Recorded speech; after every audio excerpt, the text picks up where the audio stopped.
கொட்டி தீர்க்கப் போகும் இடியுடன் கூடிய மழை. மாவீரர் தின அனுஷ்டிப்பில் இரட்டை நிலைப்பாட்டை காட்டும் அனுர அரசு.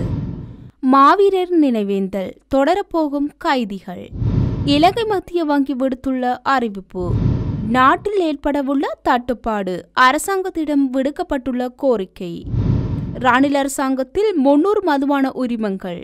அனுர தரப்புக்கு வழங்கப்பட்ட பதில்.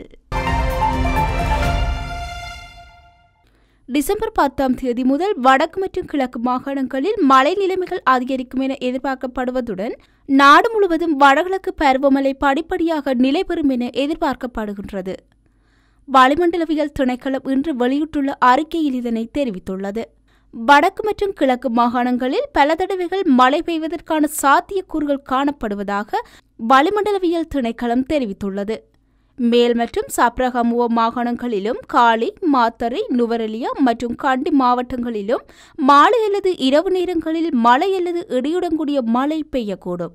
மேல் மற்றும் சப்ரகமுவ மாகாணங்களிலும் காலி மற்றும் மாத்தறை மாவட்டங்களிலும் சில இடங்களில் 75 மில்லிமீட்டருக்கும் அதிகளவின் மழை வீழ்ச்சி பதிவாகக்கூடும் எனவும் வளிமண்டலவியல் திணைக்களம் குறிப்பிட்டுள்ளது.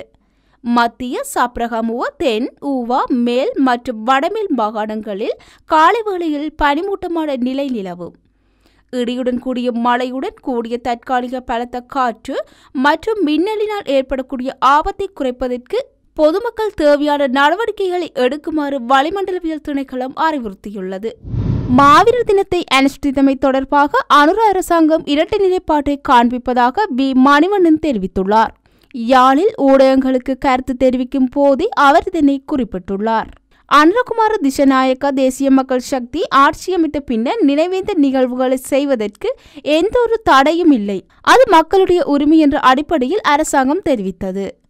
எனினும் தற்போது மாவீரர் தினத்தை அனுஷ்டித்தமை தொடர்பாக விசாரணை மேற்கொள்வது அரசாங்கத்தின் வாக்குறுதிகளுக்கு முரண்பாடானதாக காணப்படுகின்றது என அவர் குறிப்பிட்டுள்ளார். அத்துடன் இந்த ஆட்சி மாற்றம் என்பது நினைவேந்தல் விடயத்தில் பெரியொரு மாற்றத்தையும் கொண்டு வரவில்லை என அவர் குறிப்பிட்டுள்ளார். எனவே எமது உயிரிழந்த உறவுகளை நினைவு கூறுகின்ற விடயத்தில் சுதந்திரமாக எந்த ஒரு இடையூறுமின்றி நினைவேந்த அனுமதிக்கப்பட வேண்டும் என அவர் குறிப்பிட்டுள்ளார். வடக்கு மாகாணத்தில் விடுதலை புலிகளை ஊக்குவிக்கும் வகையில் 7 சட்டவிரோத மாவீரர் நினைவேந்தல் நிகழ்வுகளை ஏற்பாடு செய்தவர்களை கைது செய்ய காவல்துறையினர் திட்டமிட்டுள்ளதாக வடக்கு மாகாண சிரேஷ்ட பிரதி காவல்துறை மா அதிபர் திலக் தனபால கொழும்பு ஊடகம் ஒன்றில் தெரிவித்துள்ளார். அவர்களை கைது செய்வதற்கு வசதியாக அந்த நிகழ்வுகளை ஏற்பாடு செய்த நபர்கள் குறித்த அறிக்கைகள் நீதிமன்றத்தில் சமர்ப்பிக்கப்பட்டுள்ளதாகவும் அவர் கூறினார். அந்த 7 நிகழ்வுகளில் 4 நிகழ்வுகள் பருத்தித்துறை பிரதேசத்திலும் 2 கிளிநொச்சியிலும் 1 யாழ்ப்பாணத்திலும் இடம்பெற்றுள்ளதாக விசாரணையில் தெரிய வந்துள்ளது. ஏற்பாட்டாளர்கள் தொடர்பான தகவல்கள், காணொலி பதிவுகள் மற்றும் தகவல் அறிந்தவர்கள் மூலம் பெறப்பட்டு விசாரணைகள் இடம்பெற்று வருகின்றன. பிடியாணையை பெறுவதற்காக யாழ்ப்பாணம், கிளிநொச்சி மற்றும் பருத்தித்துறை நீதிமன்றங்களிலும் காவல்துறையினர் இந்த விடயத்தை அறிவித்துள்ளனர். பருத்தித்துறையில் நடைபெற்ற நிகழ்வுகளில் ஒன்று முன்னாள் நாடாளுமன்ற உறுப்பினர் சிவாஜிலிங்கத்தினால் ஏற்பாடு செய்யப்பட்டதாக கூறப்படுகின்றது. 206,000 மில்லியன் ரூபாய் பெறுமதியான திரைசேரி உண்டியல் ஏல விற்பனையில் ஊடாக வழங்கப்படவுள்ளதாக இலங்கை மத்திய வங்கி அறிவித்துள்ளது. இந்த ஏல விற்பனை எதிர்வரும் 11ஆம் தேதி நடைபெறவுள்ளது. இதன்படி 91 நாட்கள் முதிர்வு காலத்தை கொண்ட 76,000 மில்லியன் ரூபாய் பெறுமதியான திரைசேரி ஊண்டியல்களும் 182 நாட்கள் முதிர்வு காலத்தை கொண்ட 90,000 மில்லியன் ரூபாய் பெறுமதியான திரைசேரி ஊண்டியல்களும் ஏலத்தில் விற்பனை செய்யப்படவுள்ளன. மேலும் 364 நாட்கள் முதிர்வு காலத்தை கொண்ட 40,000 மில்லியன் ரூபாய் பெறுமதியான திரைசேரி ஊண்டியல்களும் ஏல விற்பனையினூடாக வழங்கப்படவுள்ளதாக இலங்கை மத்திய வங்கி அறிவித்துள்ளது. நாட்டில் நிலவிய சீரற்ற காலநிலையால் வெங்காய செய்கை பாதிக்கப்பட்டுள்ளதுடன் வெங்காயத்துக்கு தட்டுப்பாடும் ஏற்பட்டுள்ளதாக தெரிவிக்கப்பட்டுள்ளது. இதனால் இந்தியாவில் இருந்து 20,000 மெட்ரிக் டன் வெங்காயத்தை இறக்குமதி செய்வதற்கு வெங்காய நிறுவனங்கள் அரசாங்கத்திடம் கோரிக்கை விடுத்துள்ளன. நாட்டில் வெங்காயத்துக்கு தட்டுப்பாடு ஏற்படுவதை தடுக்கும் நோக்கில் இந்த கோரிக்கை விடுக்கப்பட்டுள்ளது.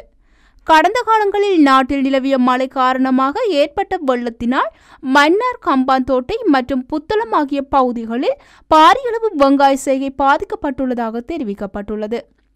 இதேவேளை நாட்டில் ஏற்பட்டுள்ள அரிசிக்கான தட்டுப்பாட்டை தீர்ப்பதற்கு அரசாங்கம் தவறியுள்ளதாக இலங்கை சிறு மற்றும் நடுத்தர அரிசி ஆலை உரிமையாளர்கள் சங்கத்தின் தலைவர் ஜூகே சேமசிங்க தெரிவித்துள்ளார்.